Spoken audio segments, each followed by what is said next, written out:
Music sounds like it's playing slow motion tonight. Good evening, everybody. How's everybody doing tonight? Keith Engle here for TGI Sports Talks College Sports Huddle. We'll talk a little bit of football, but I'm sure tonight is going to be pretty much all NCAA basketball. We got some topics to talk about here in a second. Quick shout out tonight to all of you watching on TGI Sports Talk on Facebook, YouTube, Twitter. You'll see this show repeated on Roku at Northeast Streaming Sports Roku channel on Saturday morning. Some of the information might be dated by then, but works really good for football. That is great for basketball, but it is what it is. We'll be talking a lot of football as we go forward too.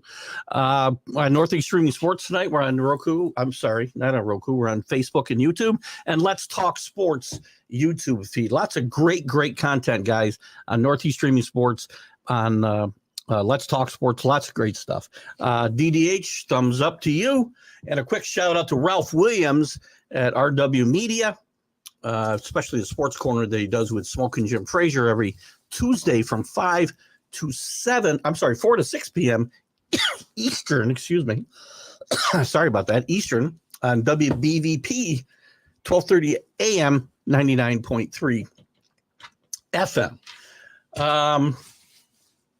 And I'll be on with Ralph next, Ralph and Jim Frazier next Tuesday at 5 p.m., I believe. So, oh, guys, tonight we'll get into the field. We'll look at. I'll give you my predictions. We'll look at the schedule. I'll give you some sleepers. Some guys I expect to get knocked out early. We'll talk about the controversy with the teams such as St. John's, Seton Hall, and whatnot that did not get in. Again, I like St. John's. I was rooting for St. John's. But when you're the number 69, and they weren't even in the first four out, there's 68 teams. If you can't get in the top 68 teams, forget about it. We'll talk about some coaching news. Don Munson, a great story. Wagner's a great story, getting into the NCAA tournament, playing in the first four last night, getting into the real tournament, if you will, against UNC now tomorrow. Don Munson out at Long Beach State got fired 5 days before their tournament. I think 5 days, maybe it was 3 days before the tournament started. But they went on a run and won the conference tournament out there. And Long Beach State is in the tournament, the big tournament. So kind of interesting stuff going on. All this, we had a lot of bid stealers last week. Let me just put a banner up here to kind of get things started here. We'll talk about most of that. Anybody get a couple? Daniel Barry. Hello. How are you tonight, Daniel? Good to have you with us. Check out Daniel Barry Sports Highlights. Daniel, can put a post up if you like of where and when to catch your content. I'd be glad to put that up. Where was I? A lot of controversy going into going into Selection Sunday and through Selection Sunday, because we had about 5 bid thieves in conference tournaments where they would not have gotten in without winning the automatic bid, and the expected tournament champion had to get in, or I'm sorry, was going to get an at-large bid. They were not going to be left out. The ACC, North Carolina State beats the Tar Heels in the championship game. There's no way NC State's getting in. They steal a bid away from St. John's or Seton Hall or Providence or Pittsburgh or Oklahoma. Don't go 8-10 in your conference and then come crying. I would like to have seen St. John's in, but again, you didn't make the best 68. I could argue off of last night's game that Virginia doesn't belong. But maybe it's just a byproduct of even 68 teams is too many. Anyway, the bid stealers, Oregon out in the Pac-12, Duquesne in the A-10 because Dayton was getting in no matter what. Actually, Oregon helped the Pac-12 get more seeds than they normally would have. Who else? Somebody else. New Mexico may have stolen a bit, although them getting to the final in Mountain West probably.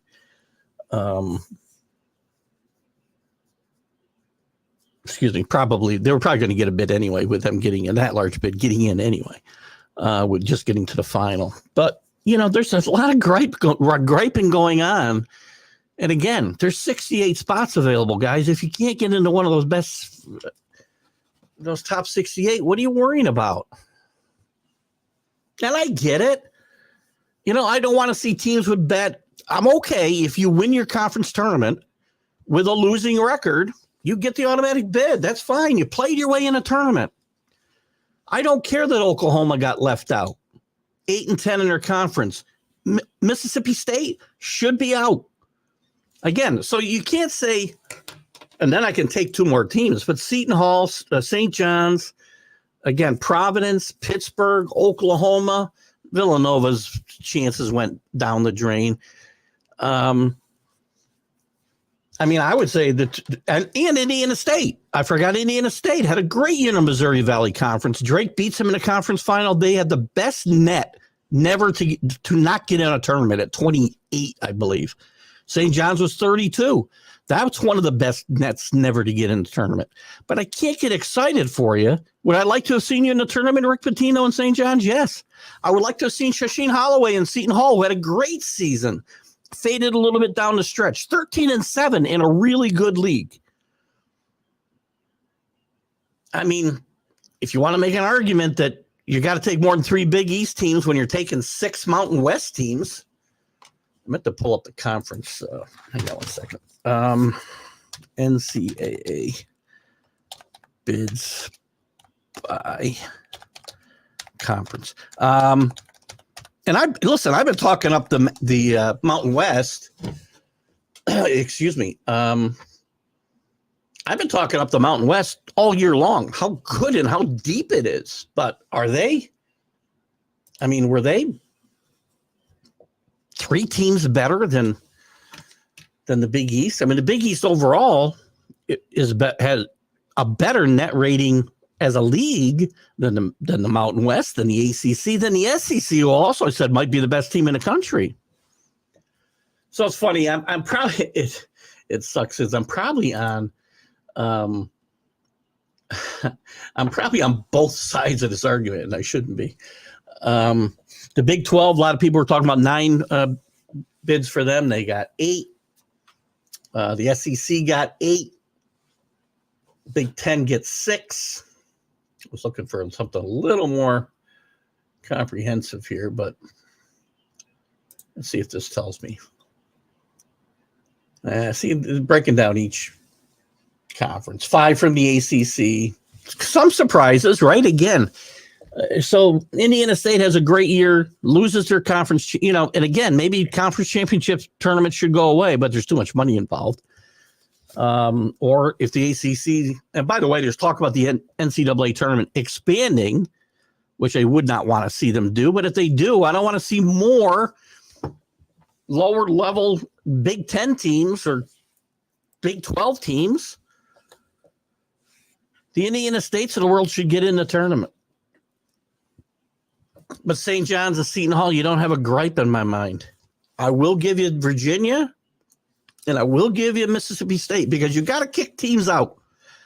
And you're not going to kick out, in my mind, if you want this tournament to continue to have the charm and the appeal that it has, especially the first 2 rounds, or even the first week. First 2 rounds. I should say that is the first week of the tournament. You've got to have these mid-majors and even lower conferences involved. You want Cinderella. That's what drives this tournament the first weekend. After that, we want to see the business of winning a tournament, an NCAA championship, get started. Good evening, Dave Guyette. Good to have you with us. I see Scott Colby here with us as well. Scott's been following. I do. Let me look at the. Let me give you a couple. I'll pull up my bracket here. And Scott, you can feel free to kind of throw in your 2 cents if you like. Here's my bracket. Big upsets. I like Duquesne over BYU in the first round in the East. I like Drake, not a big upset, but I like Drake over Washington State. Let's go out west. Who did I pick here? Anybody? I almost took Grand Canyon over St. Mary's. Almost. New Mexico over Clemson. Nevada over Dayton. It's 10-7, not a big upset. Colorado State over Texas, again at 10-7, not a huge big deal. Oregon, I like over South Carolina. I think, and again, I know Neil Bush isn't going to like hearing that, but I do like South Carolina's had a great year. I think Dana Altman's done a good job with this Oregon team late in the season and a great run through the Pac-12 in their last tournament. I think they might have enough juice in more game.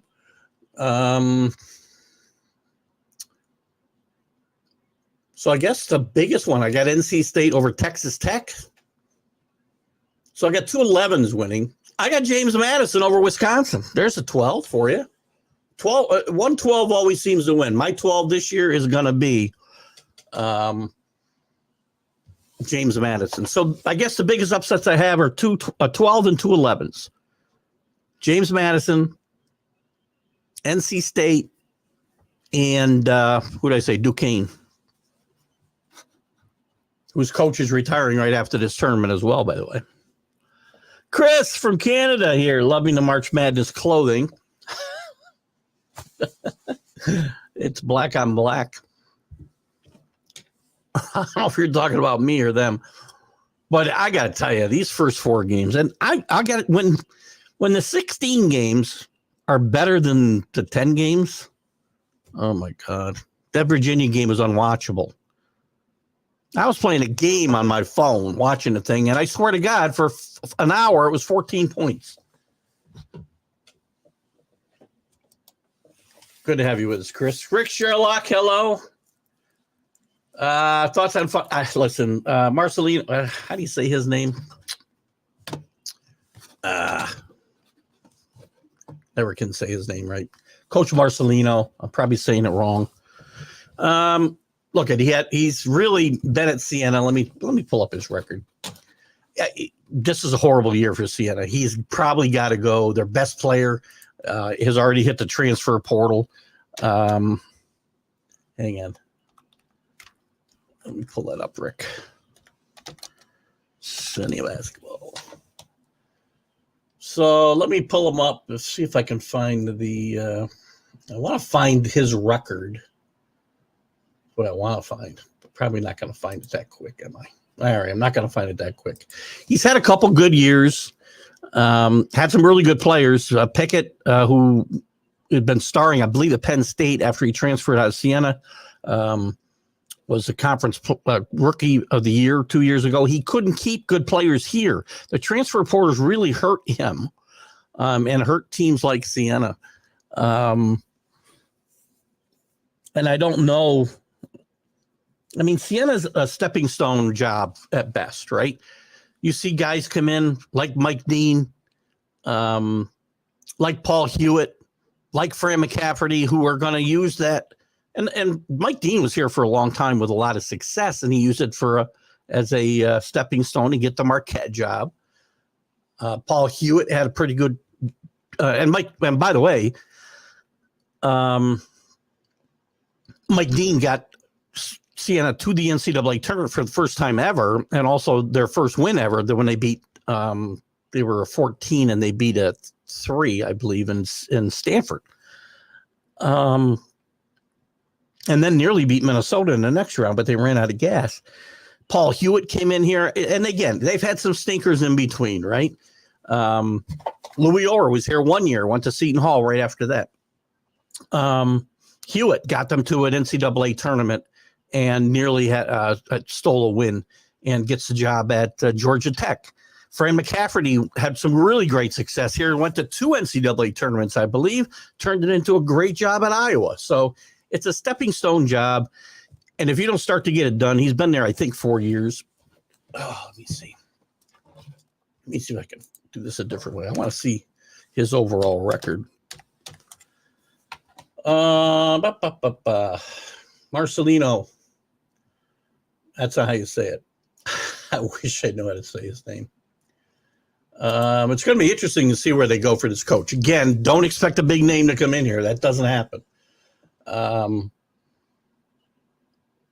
Mitch Bonagero, he took abject failure. Mitch Bonagero was a longtime assistant and coach on a high school level, failed miserably at Siena.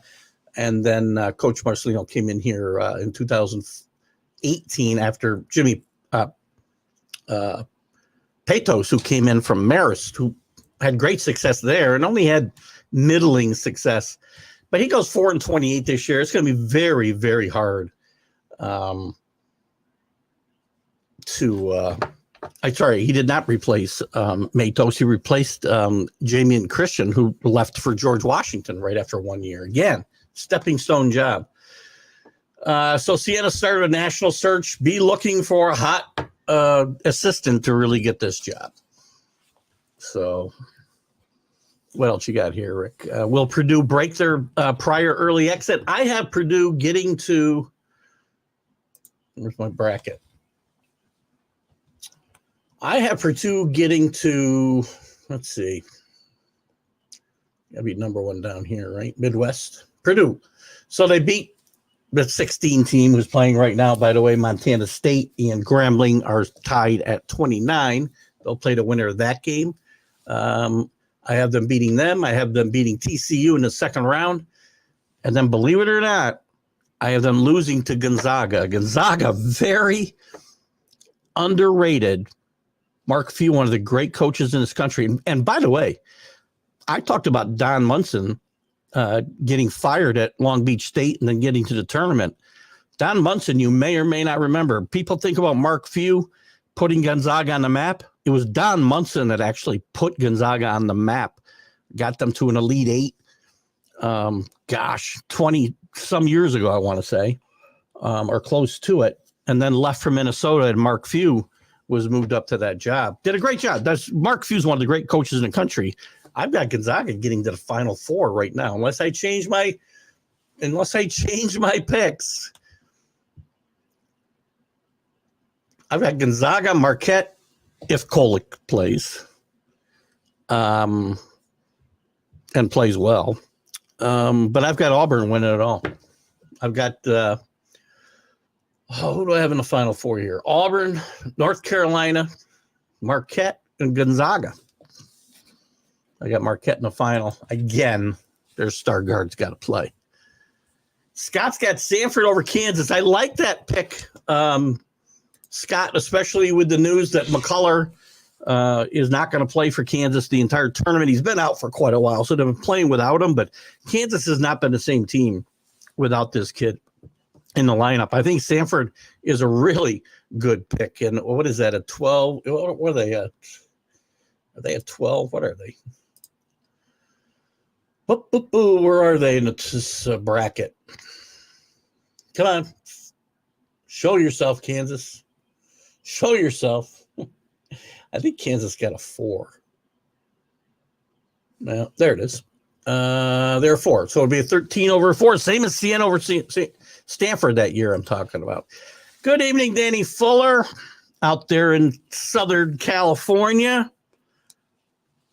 Little surprise out of your league, the Pac-12, with Oregon and Dana Altman doing a great job running the table out there, stealing a bit away from somebody here in the East, most likely. So who's in? Washington State. I got Washington State, I think, losing in the first round, unfortunately. I do have Oregon winning their first round game. And again, a lot of times, by the way, if I don't have a team moving past, especially one of the top-rated teams, if I don't have them getting past the second round, that's where I'll pick my upset in the first round because I'm not really losing much, right? Danny's got Purdue in the Final Four. not much of a scratch player, especially when it comes to Purdue, and they have not been able to produce. Painter is a great coach. Edney's the player of the year, easily, I would say, again for the second straight year. Just not sure that they've got the guard play to really get themselves over the top. Now, it's possible losing the Big Ten tournament, which I believe they won last year before they went out in the first round last year. Maybe losing in the Big Ten tournament will be a blessing for this team. Maybe a little wake-up call. I do not have UConn. I have UConn losing to Auburn in the Elite Eight. Rick, I've got UConn beating Stetson. I've got them beating Northwestern. And I've got Auburn beating them in the Elite Eight, or Sweet 16, excuse me. Auburn's playing great basketball. So's UConn, don't get me wrong. But it's so hard. The pressure's going to mount every game for UConn. It is so hard to win back-to-back tournaments. It hasn't been done since 2004 or 5, I want to say, when Florida and Billy Donovan did it. Before that, it was 92-93 or 91-92 with Duke and Coach K. Before that, it was 20 years in UCLA. Almost 20 years. So this doesn't happen all the time. And it's very, very hard to do. And most of the teams that have come back trying to win that second time have gone out fairly early in the tournament. Excuse me. Got a scratchy throat. So, listen, and I take nothing. UConn's a great team. Don't get me wrong. Love them. Love their coach. You might want to stop going after guys in the stands. 3 times in the last month.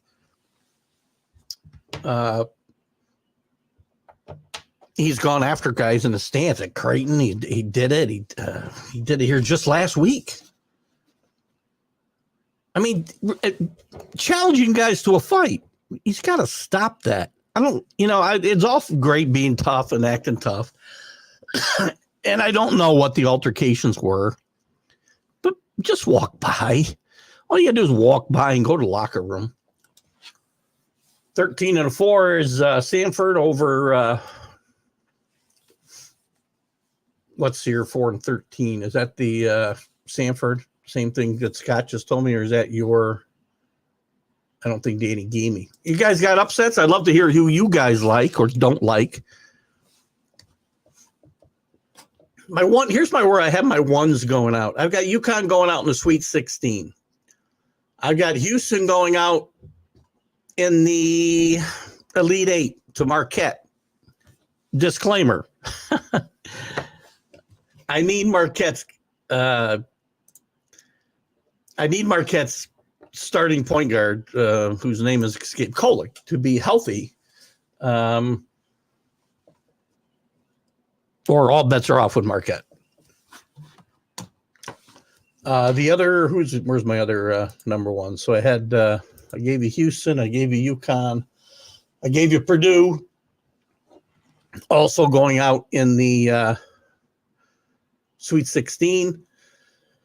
And the other number one, Carolina, I've got losing in the national semifinal, Final Four to Auburn.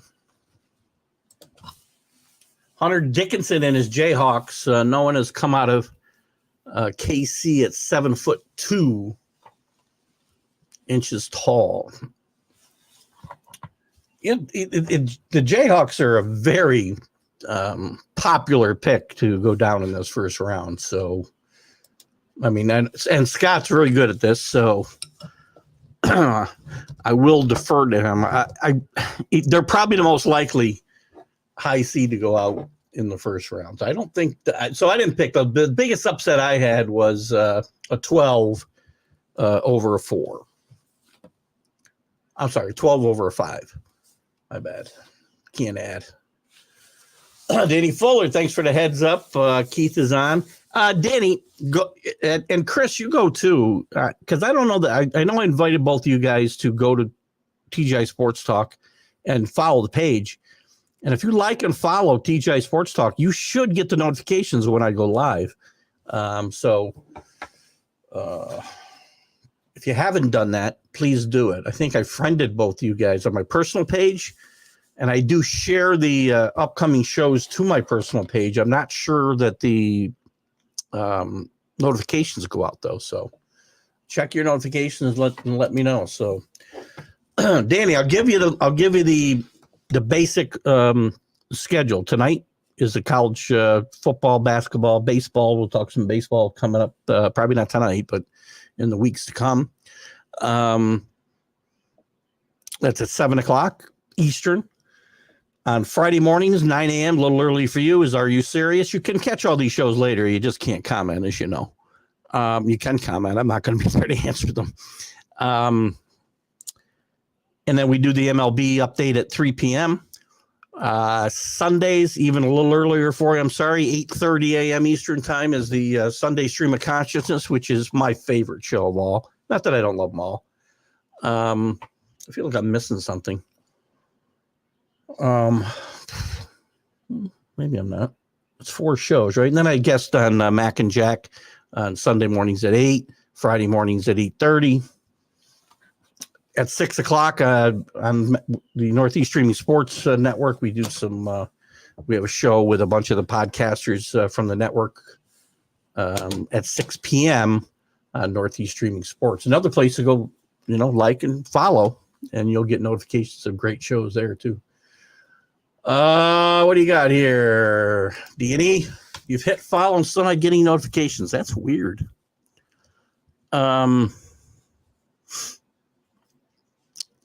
Yeah, I get the notifications when I go live, but I'm here.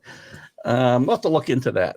Anybody else? Chris, are you following the show? And Rick, I know you followed the show for a long time. Do you get the notifications when I go live? Because it could be a setting Danny has. I don't know. Danny, I had the schedule. We're just working on memorizing the schedule. And I know some of it's really early for Danny, so I'm an early bird myself, but not everybody is. What else did we want to look at here? I was looking for and by the way, Montana State, if you're interested, just took a 9-point lead. I think they went on a 10-1 run there. They're up 42-33. I think it's at the half. And later on, we'll get Colorado and who's the other game tonight?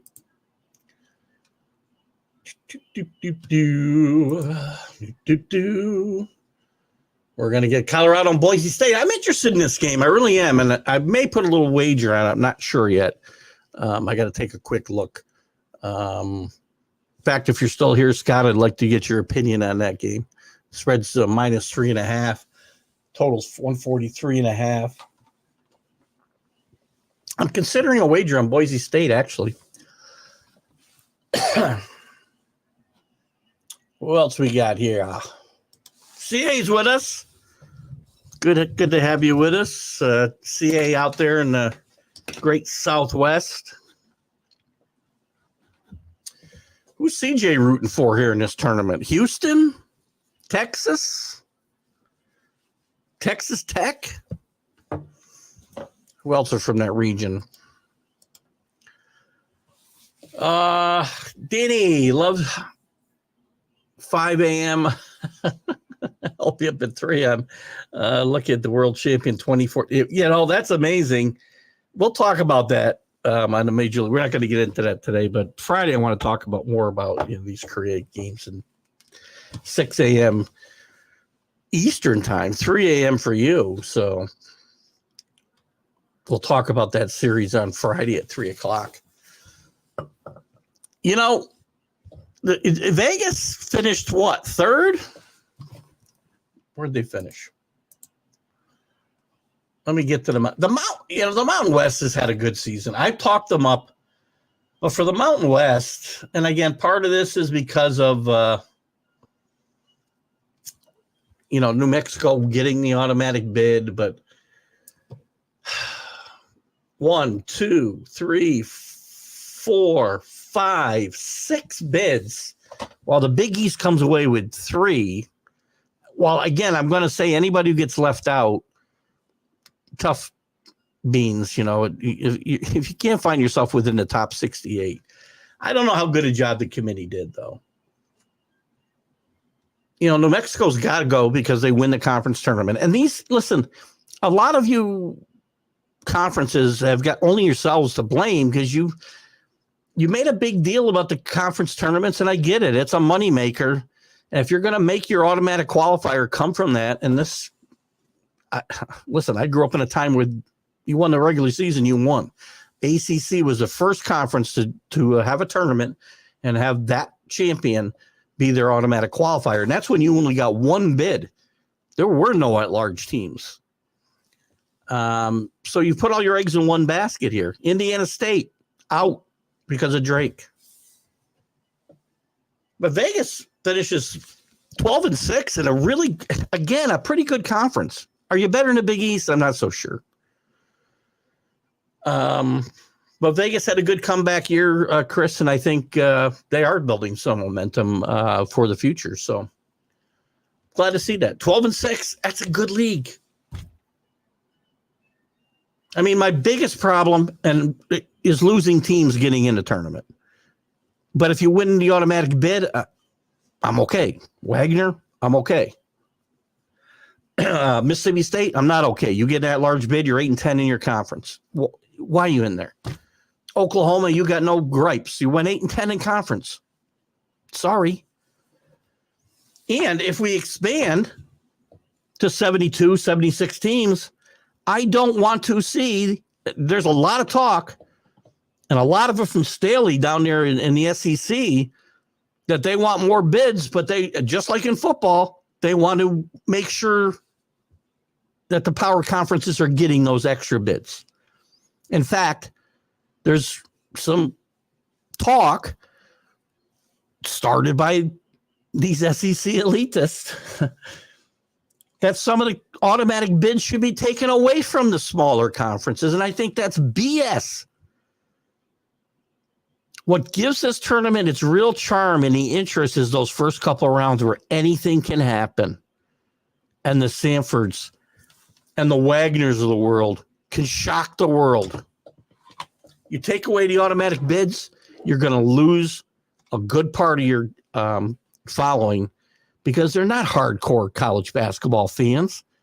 They've gotten used to those Cinderella stories early in the tournament, especially, and you will kill this tournament if you do that. So expand if you want, but do not take automatic bids away from these other schools. In fact, if you expand, I would suggest you take the regular season winner and the conference tournament winner if they happen to be different teams.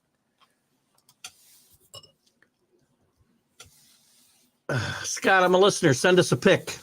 I don't know if Scott's still with us or popped off, but he might pop back in. Good evening, Kenny. Have to go get my mind right. For those of you who will follow the show for a long time and follow the adventures of Kenny Gifford, you probably know what he's talking about. Baseball America has Arkansas #1 in baseball. We're going to get into some baseball here in the coming weeks, but with basketball going, I can't.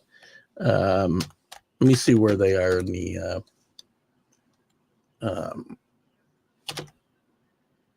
just to give you a little talking point here, CA. I didn't pull any of the rankings up because of here's the NCAA's rankings. This is by this is from the NCAA page itself, I think. They also have Arkansas and LSU #2. Some interesting teams still in there, CA. Coastal Carolina at 16. Nice story there. Dallas Baptist at 19. Campbell at 21. Cool. We're going to have some good stuff to talk about as we get towards the meat of the college baseball season. So tonight's not going to be the night to do that too much. Florida State and Clemson bolting. A lot of talk about on both these. You know that Florida State's already suing the NCAA. Clemson, there's been talk about on and off as well, potentially leaving For the SEC, it's the Big Ten is interested in both these teams as well. I think Clemson is also. The ACC is now countersuing Clemson over their grants of rights and seeks damages. So I don't know. These lawsuits. So Clemson sued the ACC in Pickens County, South Carolina, challenging the grant of rights and its $140 million withdrawal penalty, joining Florida State. It's very obvious they want out of the ACC because they know what's coming. They both have probably ways. They better be sure they've got an in at the SEC or the Big Ten. Big Ten wants to go south. So I don't think Clemson and North Carolina, by the way, is going to probably be next. I can see all three of those schools finding their way into the Big Ten or the SEC. So there's football for you. There's the NCAA football for you in a nutshell. We're spending the offseason in court. Danny considered himself hardcore, but loved the Cinderella too. I consider myself hardcore and love the Cinderellas. Again, when I'm talking about losing an audience, I'll probably watch the tournament. You'll probably watch the tournament, Danny. But there are a lot of casual fans that tune into this tournament because of the possibility of anything happening on any given night, especially these first two rounds. Locked Up Sports. How are you doing tonight, Locked Up? Expanding, and again, if you've got some, I always encourage the other podcasters or content creators, if you'd like to share when your shows are on and where, I'll be happy to give you guys a little shout out when you show up at my show. So anyway, expanding dilutes the conference tournaments when you already have basically meaningless season. I don't necessarily disagree. I don't want to see them expand. I think 64 was the right number. When you watch these first four games, especially, I mean, how's Virginia? Virginia's got to be the worst team I've ever seen play from a power conference in the NCAA tournament. I mean, it's awful. It was awful last night. Is the regular season meaningless? I don't necessarily think so. I mean, if we think the regular season is meaningless, then ask Seton Hall, ask St. John's, Pittsburgh, and the Ilk if their regular season is meaningless. It still means something because you have to earn your way into the tournament. But that said, I'm not a huge fan of expanding, especially when I know, and I'll call you Locked Up because I don't have a name for you. If you got a name you want me to use, please put it in your comments and I'll try to be able to remember it. I especially don't want this tournament expanded when I know damn well it's going to get used so that, I can get 10 teams from the Big 10. I'm sorry, the Big 12, 2 more from the Big 10 and 2 more from the SEC. And there's still going to be some of the mid-majors that get screwed because Staley and his group of marauders who think only the power conferences matter in this country, in sports, college sports, want all of those bids. They want to take away automatic bids. Worst thing they could ever do. Lots of comments here. I see Scott back down there. We'll get to him in a second. You can expand to 120 teams, and that's you can't cry foul over. I really look at because here's the thing: I got 4 or 5 teams crying foul. I got to take 4 or 5 teams out. Who are they going to be? I can easily say after watching Virginia, in hindsight, they don't belong. I can say an 8 and 10 in their conference, Mississippi State doesn't belong. But I'm not going to say any of the upset teams like Wagner doesn't belong. They played their way into the tournament. So it gets hard, It's not as easy as saying, these teams got to go. Can't remember to check. He played at LSU. Shaq played at LSU for Dale Brown. I'm not sure LSU ever got out of the first round with Shaq, believe it or not. Because if you remember when Shaq was in Orlando, or I don't remember if he was in Orlando in the pros already, or he was coming out of college. It might have been when he was announcing he was coming out of college early, and he said he'd won everywhere he'd been, basically. So the joke, because he'd not won nowhere, so the joke was kind of, Shaq has won everywhere except junior high, high school, college, and the NBA. Obviously he finally won in the NBA, but he did play at LSU for Dale Brown. Dale Brown, a really underrated college coach, by the way. There you go. Danny's already got the LSU there. Good. LSU. Can't decide how he what kind of capitals he wants. We've been talking about this a little bit, as you probably heard, Scott. I'm not a fan of expansion. Again, if you can't get in a field of 68, why do I want you there? And here's the thing, and I'll say this to you, Locked Up Sports. Because of the threat that the Big Ten and the SEC is going to go their own way, and the football teams are going to control what happens next in realignment, maybe even seceding from the NCAA and going their own way and playing their own tournament, that the only way to appease them is to expand. And I say let them go, to be quite frank with you. I've said this on my shows about the football conferences. If you want to go and have a pro conference somewhere, which is basically what you're going to have, amateurism is out the window. And what you want to do to some of the schools that do have at least an illusion of amateurism, we want to kick them out of the tournament. SEC Commissioner Staley wants, some of these teams to lose their automatic bid so his conference can get more bids, or expand a tournament so the SEC and the Big Ten and their ilk can get more. You want to expand in these super conferences, and if you're going to hold the NCAA hostage, I say let them go. I know it's easier said than done because a lot of the blue bloods are there. Scott, Boston College Eagles got big time win in the NIT at Providence. Here's the thing, and I'm not shocked. And I guess this is as good a time as any to bring this up. There's a lot of controversy this week too about teams like I believe Oklahoma didn't go, Syracuse didn't go, St. John's didn't go.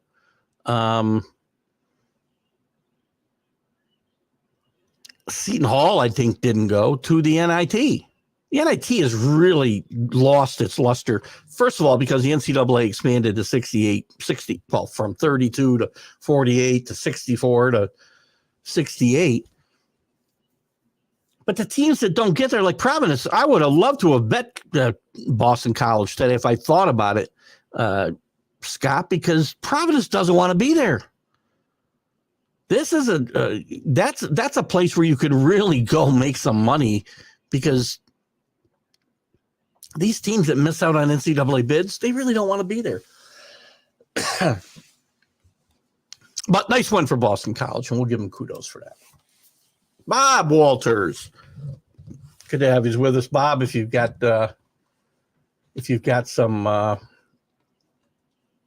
information about if you've got a podcast or content sharing that you do, you can feel free to put it in the comments, and I'll certainly put it up there. Good to have you with us, Bob. Hopefully they'll get out there and like TGI Sports Talk as well.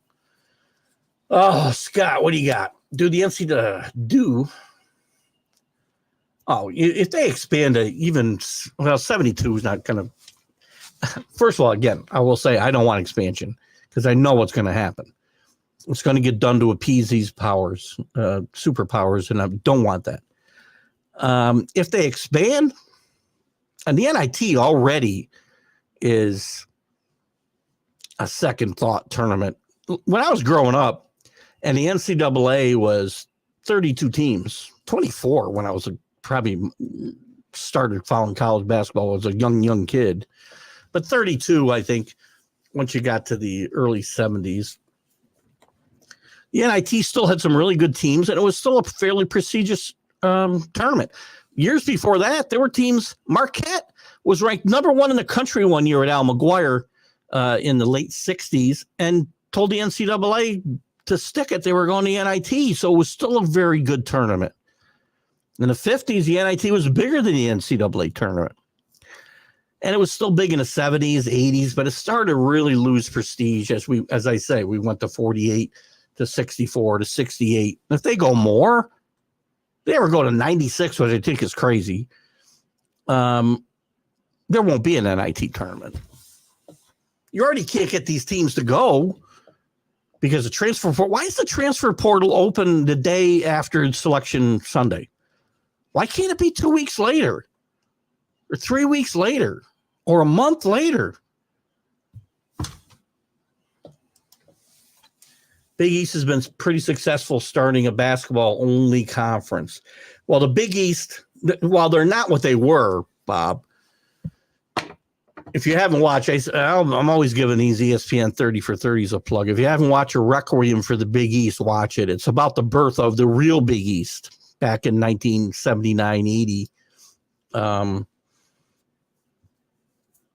it's a tremendous, tremendous documentary.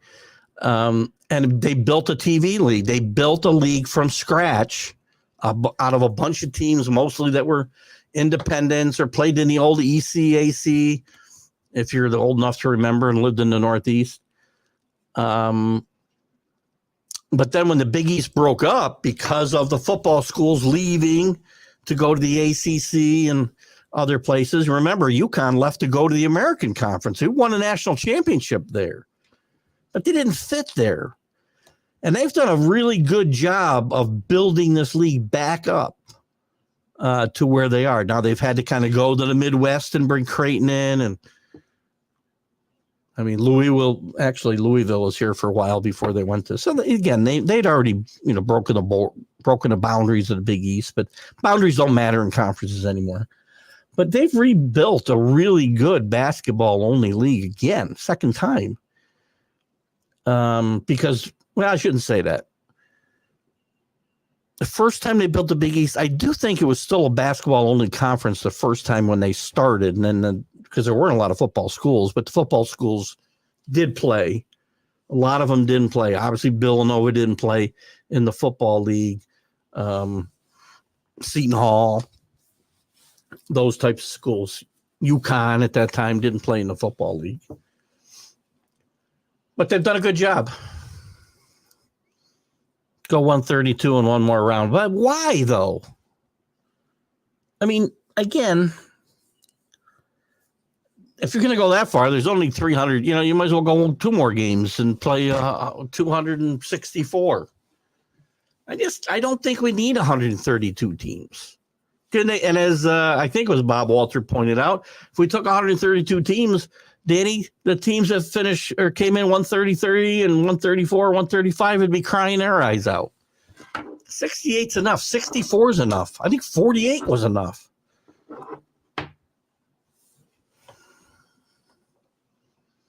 I like 64. It works for brackets. You still get Cinderella League, automatic qualifiers. Tournament's big enough, agree. Why not every league gets 2 entries? Seems fair. And I don't think you can do that. Although I did propose a minute ago that if they did expand, I would prefer that they let if there was 2 different winners, one for the regular season, one for the tournament, then both those schools would go in from that league. But I guess then you could have teams or leagues manipulating, getting teams in. But Kenny's talking about basically every league. And by the way, unfortunately, and you know the answer to this, Kenny, because this is all about money. They want to take away automatic bids from the smaller leagues now. They're never going to say, all right, only 2 teams from the SEC and 2 teams from the Big 12. But the Missouri Valley and the Western Athletic Conference, they all get, that's not even a conference anymore, but you know what I mean.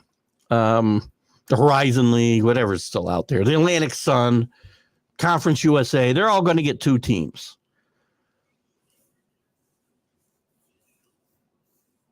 So I would say two teams if you have two different winners in the regular season and the conference. And so the number of at-larges could change every year. That's okay. The teams that are deserving a little bit deeper in the better leagues would still get their teams in. You'd have more griping, but whatever. Moses Malone was the first basketball player to go from high school to the NBA. I'm not sure, CA, if he was the first, actually. Bill Willoughby did it, I think, before him. Let me take a quick look. He is one of the first. He went to the ABA when he started. Maybe he is the first guy. Maybe because time is not to go. Let's see what I can come up with here. You guys put a few more comments up. High school to NBA. My search work at all? Well, I take it back. Bill Willoughby and Daryl Dawkins were the year after Moses Malone. Good job, CA. I should know better than to question you. Sure, Maryland. I know Lefty Driesell and Maryland were hot and heavy after Moses Malone. And he may have even committed to go there before he got offered a bunch of money, which he probably never got from the Utah Stars in the ABA. Locked up. No MSG left the NIT hanging by a thread a few years ago. It's a good point. A few years and it's going to fail to exist. I don't doubt that myself. If you remember, we had some other conference or nationwide tournaments even after the NIT. There was one called the CCA. I don't even know. Collegiate colleges. Whatever. I don't even know what they stood for. But there were some other smaller tournaments as well. But you're really getting to the bottom of the barrel. And then when you have the teams, that just miss out on the NCAA saying, I don't want to go, that's been the lifeblood of the NIT since the 60s and 70s, where the best teams left after the NCAA tournament took theirs. I'm surprised the NIT's hung on this long. They moved to a preseason tournament, if you remember, 2 decades ago, at least, maybe longer, to try to make themselves relevant again. And it's a shame because there's a lot of history there. Scott agrees with me, doesn't want expansion either. It's fine the way it is right now. And I think they should go back to 64 and cut down the at-large numbers. Well, you can't really cut down the at-large numbers if you've only got, I don't know what it is, 32 qualifiers. You'd have to cut down back from 64 to really cut down the at-large numbers. Well, you're cutting out a couple if you cut out the first 4 here, right? That would actually cut out what? You got 4 16s, or 4 16s playing. So you cut out 4 at-larges just by going back to 64. I don't want, but I certainly, and I know it's going to happen, Scott, and I don't know whether you agree with me or not, but the way things are going, the SECs and the Staleys of the world are going to get their way, and they're going to get more bids, and they're going to get automatic bids taken away from some of these smaller conferences, which will kill this tournament. May not kill it, but it'll severely wound it. Rick Sherlock and you guys still got a couple for baseball. I did promise to get up to a Hawks game, and I will. Let's see. Locked Up Sports and Bob Walters. Their show's available anywhere you get podcasts, as well as YouTube twice a week. Check out our tournament special tomorrow and www.lockedupsports.net. I'll do that. I try to share some of the podcasts that I like when I can and think about it, just because when I'm not doing mine, I'm trying to relax because I work about 60 hours a week at my real job, and then I do this, and I don't have a lot of time to go do that other stuff anymore. But I like to promote you guys a little bit that are doing the same thing that I am. So feel free to reciprocate or don't, but I like to give a shout, especially to the guys who come and participate during the shows. Scott loved watching the Big East, and wasn't it great? Have you seen Requiem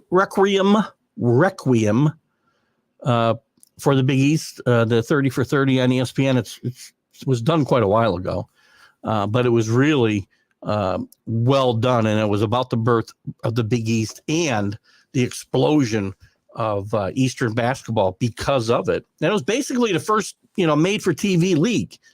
And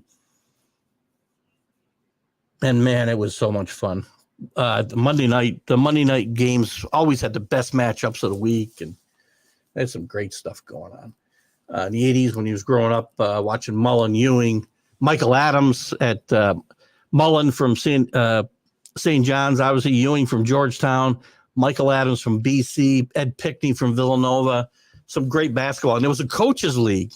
Some of the best coaches in the history of college basketball coached in this league. Boeheim, Calhoun, Thompson, Carnesecca. Loved 1985 when they had three teams get to the Final Four. St. John's, who had some great battles with Georgetown that year. Georgetown and Villanova all got to the Final Four. 32 probably is enough, Danny. I don't know how many conferences there are. I think how many are there? Let me count real quick. You guys love to watch me count. Let's see if I can count these quick. 1, 2, 3, 4, 5, 6, 7, 8, 9, 10, 11, 12, 13, 14, 15, 16, 17, 18, 19, 20, 21, 22, 23, 24, 25, 26, 27, 28, 29, 30, 31. Well, you got about 30. I probably missed a couple. So there's somewhere between 32 and 34 conferences. So 32 probably won't cover it if you're going to continue to allow automatic bids for every single conference. Now, remember, you go back in the day, one bid. Every conference got one bid. When there was 24, there weren't nearly as many leagues, obviously. Selection show for the road, Frozen Four, 6. Already we're at the Frozen Four. Where are they being played? By the way, I'll bring this up for not just for Kenny, but for some others too. The women's college basketball, a lot of hoopla surrounding there, especially here locally in the Albany area. Because Kenny, I don't know if you've heard this, but South Carolina, I think, is playing. They're going to have the second round games, I believe, here in Albany in the women's tournament, and you got a very good shot of seeing the number one team, South Carolina, undefeated here, and a very good chance of seeing Iowa and Caitlin Clark here as well in the second round, or the round of 32. So it'd be the third round. Next week. So that'll be kind of interesting. A lot of interest in that happening locally. And South Carolina being undefeated is a great story. Caitlin Clark finishing up her career at Iowa is a great story. And for those of you who have not already gotten in, let me remind you, go to Northeast Streaming, or not Northeast Streaming Sports, go to TGI Sports Talks page and get in the NCAA Tournament Challenge, both the men's and the women's brackets, and we'll have some fun for bragging rights there.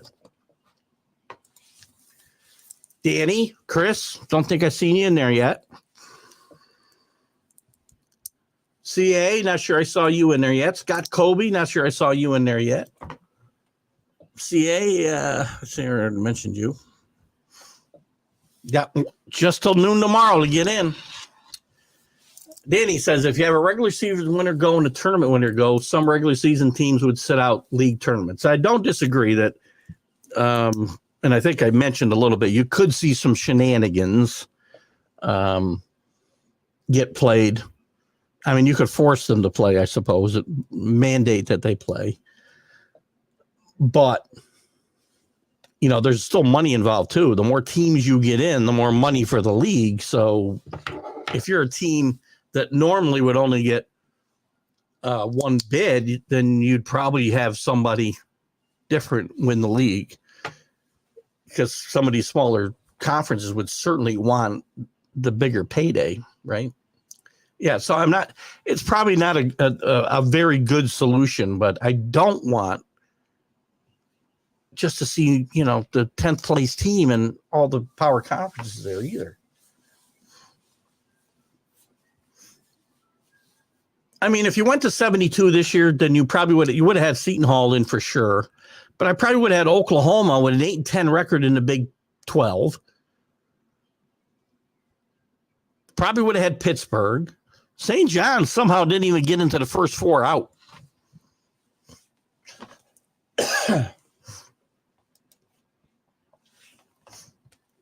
Mine's much clearer. Kenny's coming around, guys. Very happy to hear that.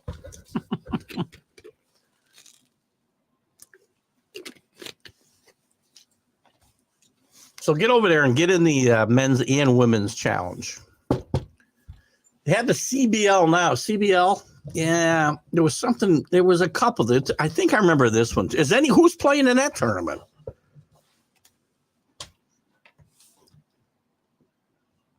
Austin P and NJIT. Best 2 or 3 finals in some dumb toy. What? Best 2 out of 3 in final in some in the tournament. It's gonna be hard. How are you gonna fit it into a week?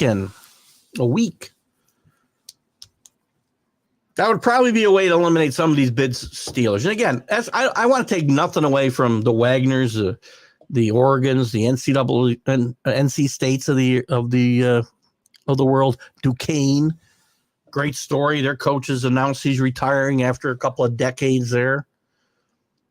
I like Duquesne. One of my big picks, first round upsets. Duquesne. Not with the money they could make. Not sure where that comes from. Because of I'm not sure where you're coming from there, Kenny. I don't know which comment that applies to. Chris, has any good links to stay up on or watch college? I think ESPN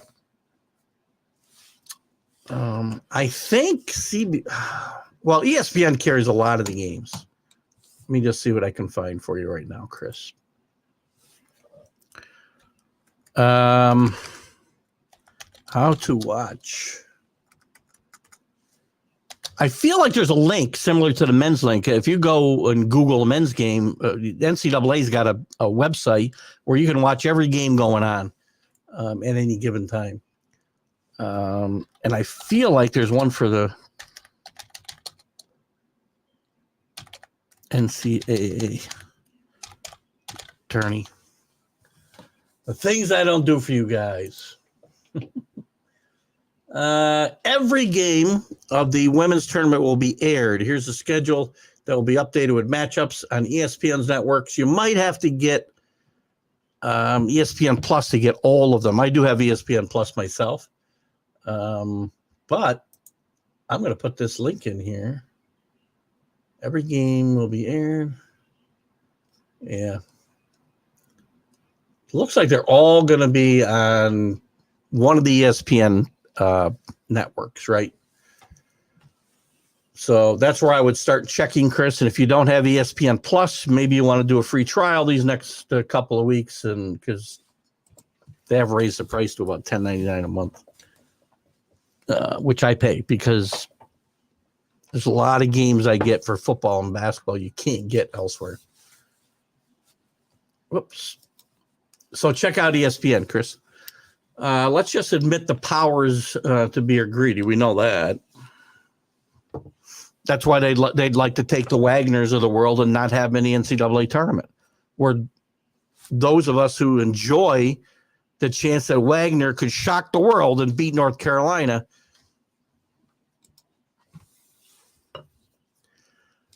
He enjoyed it a lot. Yeah, it is a great. See, that one I know. I know what he's talking about. Requiem for you guys who haven't watched it and love college basketball, especially going back 40 years, watch Requiem. I can't say that word. Never mind. Check out ESPN's 30 for 30s and look for Big East documentary.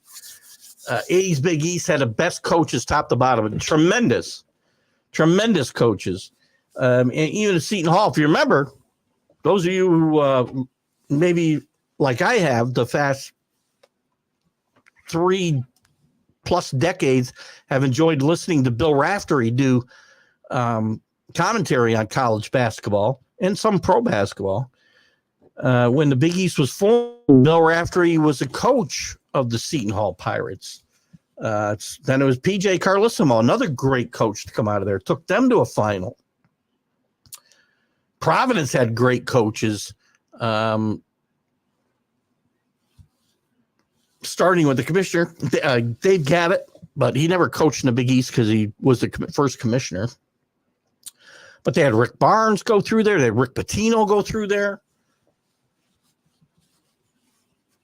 We all know about Louis Carnesecca, Boeheim, Jim Calhoun, Raleigh, Massimino.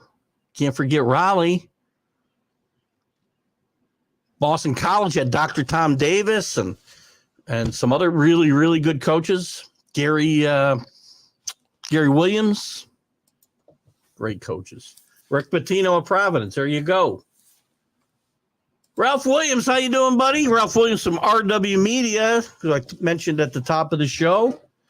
Check out Ralph's stuff. Just go to Facebook and look for RW Media and like and follow that. You can catch his shows, specifically the Sports Corner, Tuesday nights 4 to 6 on WVBP Radio. I'll be on there next Tuesday at 5. I got to call your producer, Ralph. Ralph, I'm going to tell you right now, we've been talking a lot about the snubs tonight. To me, nobody gets snubbed. If you didn't get in the top 68, you got no gripe. And I like to see St. John's get in. I like Rick Pitino. Seton Hall had a great year. Shasheen Holloway did a great job up until the last couple of weeks. Pittsburgh, I know, with Jeff Capel, had a decent regular season, but I can't find 5 teams to take out. I can take out Mississippi State easily, but I don't want to expand this tournament so everybody gets in. We're also all over Duquesne. I picked Duquesne to win in the first round. Who are they playing? I forget now. Who are they playing? Duquesne is playing BYU. I've got them winning the first round and unfortunately, losing in the second round to Illinois. But Carlos, don't know what you're arguing about. I mentioned on a post that the NCAA junked up the NIT, and now they're going to do it to the national championship. They will if they, look at this tournament, like the rest of college sports, Carlos, is in great jeopardy. Great jeopardy. Because all these guys, the elitists from the SEC and the guys who run the power conferences want the little guy out. They don't want him to play in their backyard. And if you don't give me my way, I'll go play my own tournament, which is what the SEC and the Big Ten are basically telling the NCAA now. We want more teams in, and they're doing it in football too.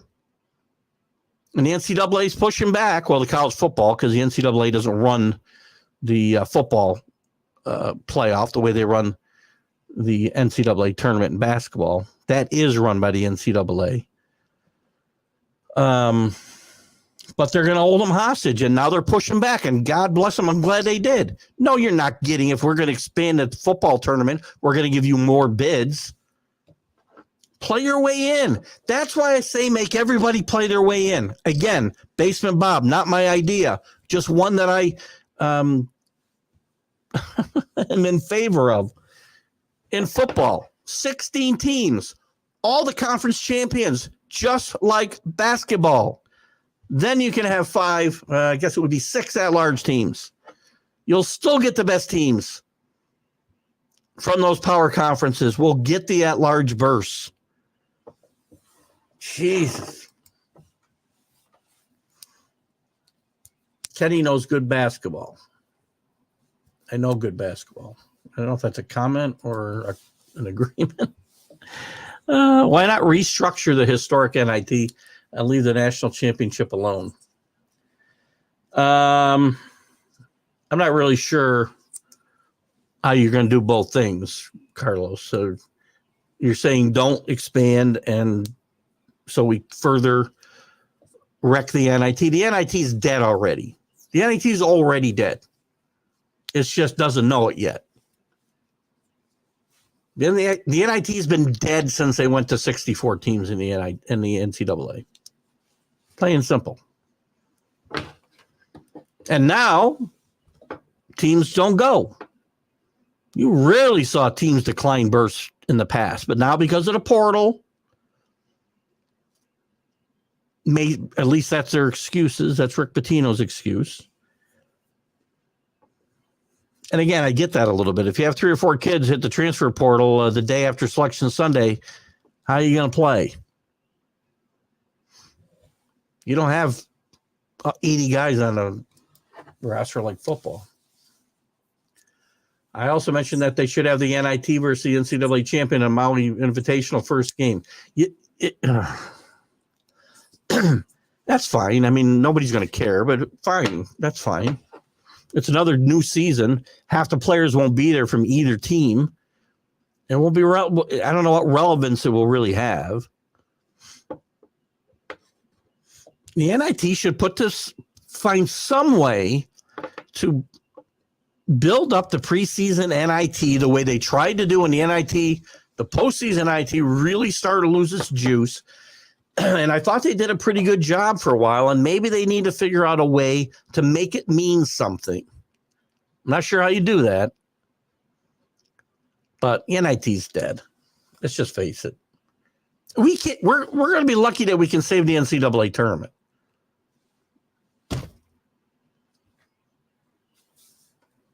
In my mind. Carlos is saying you can watch them at NCAA.com. That's where I watch the men. Maybe they've got that's what I was mentioning. Maybe they have a women's. This is for you, Chris, and anybody else who cares about watching the women's game, which I do. I know there's a I know there's a narrative going around that Keith is against women's sports. He's not. In fact, there's a lot of great interest, as I said, a lot of interest in women's college basketball. Just not a lot of other women's sports. Sorry. And there's going to be some great interest here in Albany if next weekend, not this coming weekend, but the following weekend, undefeated South Carolina moves on and Caitlin Clark and Iowa move on. They'll be playing here in Albany. All during game time. That's we're talking. I know the men have it. I don't know about again, going back to this comment that Carlos put up. NCAA.com does have a feed for every men's game. You can watch every game that's going on at a given time.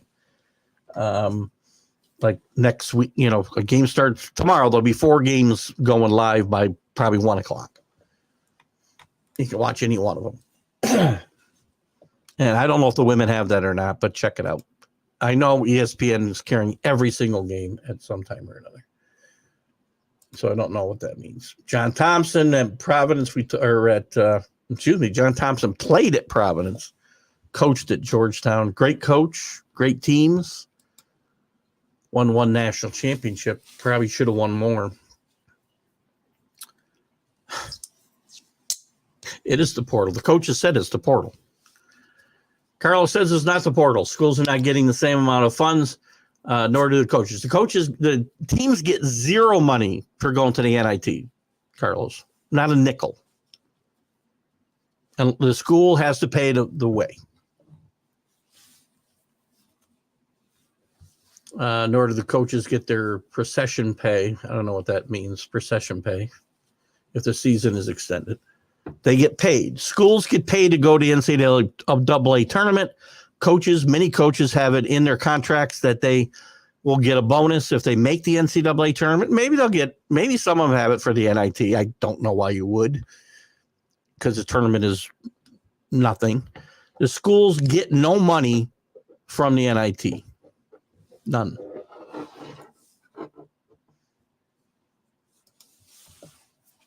ESPN had coverage and did not invest in the NIT. Why would they invest? Nobody's watching. They have coverage too. You could watch every game. There was games on this afternoon at 2:00. Nobody's watching, Carlos. What are they going to invest in? You think they're going to invest in the NIT the way CBS, TNT, TBS, and US? It's not USA either. USA is not involved in the NCAA championship. You've got three of them. True TV is the one who has the rest of the games on. USA is affiliated with NBC.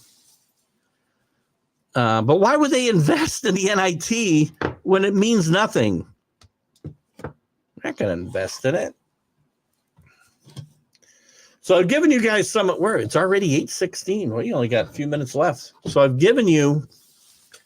I watched some NIT games last night. Listen, I will tell you this. I mean, I did watch one part of one game last night, and I guarantee you every NIT. And I know I've been bashing NIT a little bit because it's dead, because it means nothing. The kids want to play, and if I'm happy if they win. And it's a place for Austin Peay to be able to play. I think that's what Carlos is really trying to say. But I'll say this. Every one of the NIT games was probably better than that Virginia game last night. So the NIT dodged a bullet not having to take Virginia in. And back to your comment about the NIT and St. John's not going. Rick Pitino says they have other. They need to get ready for next season because the transfer portal is open. Players are hitting it, so teams have to go and woo kids, and the kids are going to be not playing in the NIT if they hit the transfer portal. So transfer portal does have a lot to do with it. And the fact, yes, you're right, they're not getting any money, not some money or less money, no money. What we got here? Monday started spring break for many schools. Guarantee you these NIT, the NIT, by the way, they used to go when Siena was really good back when Mike Dean had gotten Siena moving in the MAC, and actually went to a few NITs, went to some NCAA tournaments. They were playing home games in the NIT in a 10,000 seat arena because they could fill it.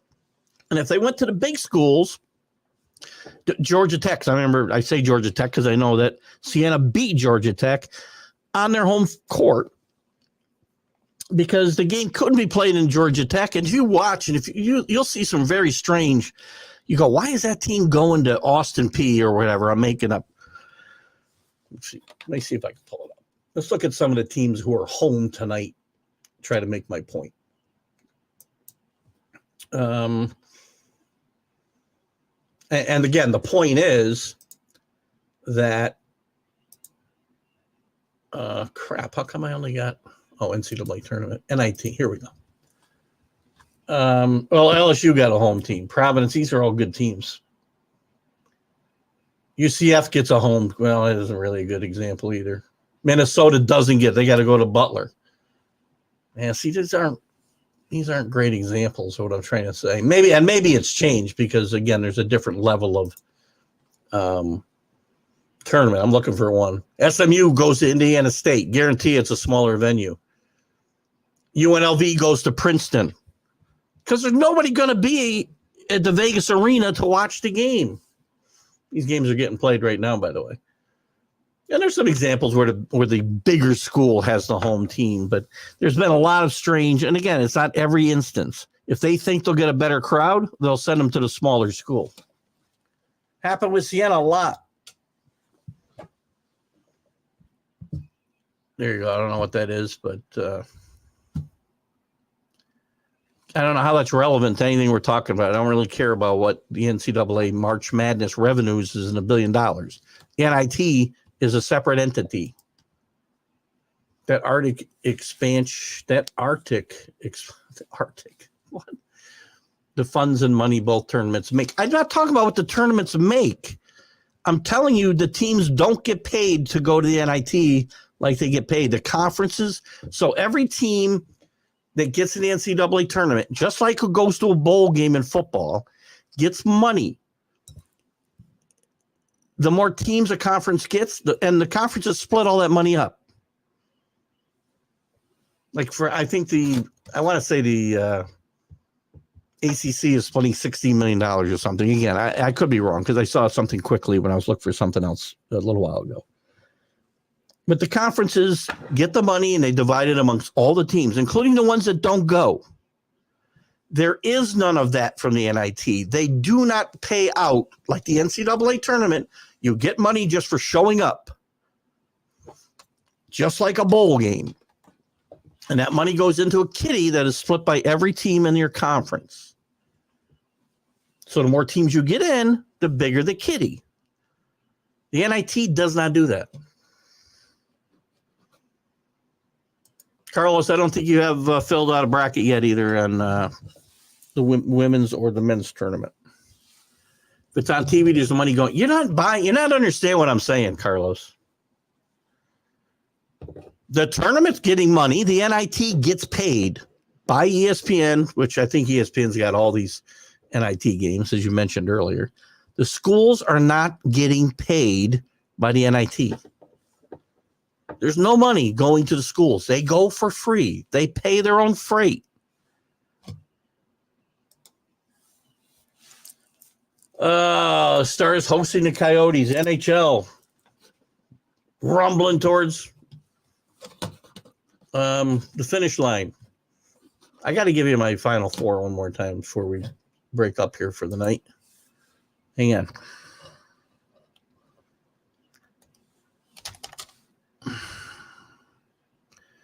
By the way, I don't think I want to find more thing.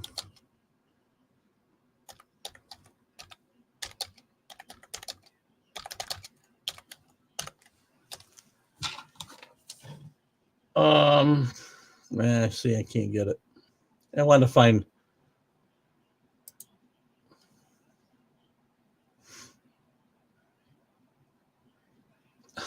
That's pretty funny.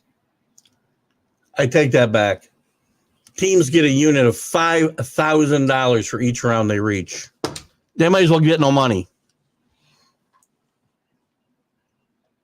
That's as much as zero. So they're paying their expense. That's not even paying their expenses to go and travel to play. So again, there's no money. And nobody actually cares. Some gamblers care. I wouldn't bet an NIT game. I get scared because who wants to be there?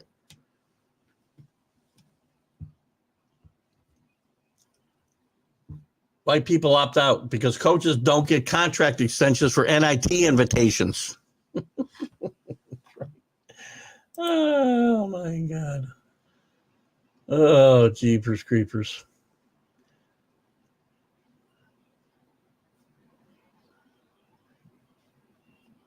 I'm trying to find some other information. But, I can't believe I've talked this much about the NIT. Anyway, before we go here, let me fill you in again on my picks, which now I've lost. God darn it. Hold on. Let me see if I can I get there? I want my tournament.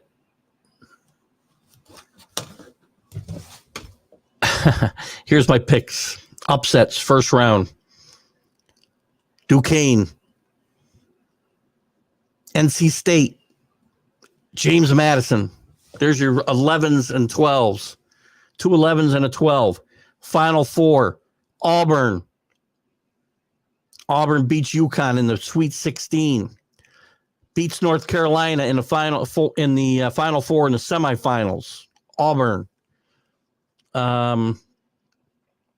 So Auburn, North Carolina on that side of the bracket. On the other side of the bracket, I have Marquette beating. Can't believe who's number one over there. Houston, because I don't have my bracket up. I closed it. And on the other, I've got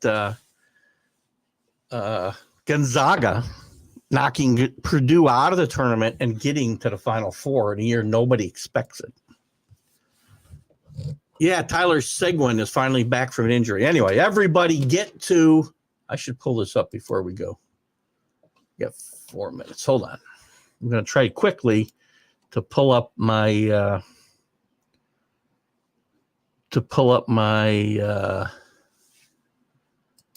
Come on. Here we go. Come on. You can do it. You can do it. Here we go. I'm going to put the links up in this chat here. I should have done it earlier. Well, we still had a bunch of people here, but I'll put the links in here for the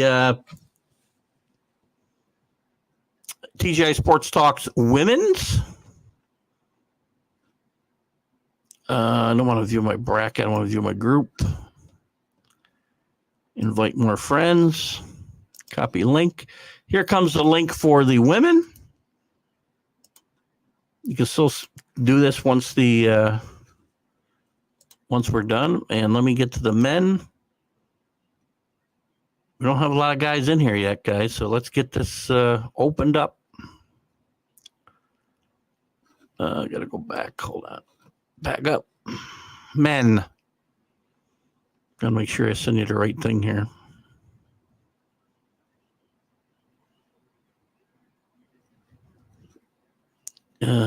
Seven. Is this, yeah, okay. Ah, shit. Boy, I'm having a tough time. I hope you didn't hear me say, oh, crap. All right. This is great TV, right? All right. Copy link. Here comes the men. Anybody not in? Chicken. We did men's and women's at everybody's request. Let's have a good turnout. Let's have some fun. We'll talk about the results on the standings on Sunday and next Wednesday, obviously, and until this tournament is over. Did I miss anybody? Any more comments here since I started putting these up? Because it takes about 6 minutes. I think they're all up there. Anyway, guys, great comments. Great show tonight. Thanks for participating. Go Auburn Tigers. You are this year's national champions. Keith Engle-We, Sports Talk, College Sports Huddle. Have a great night.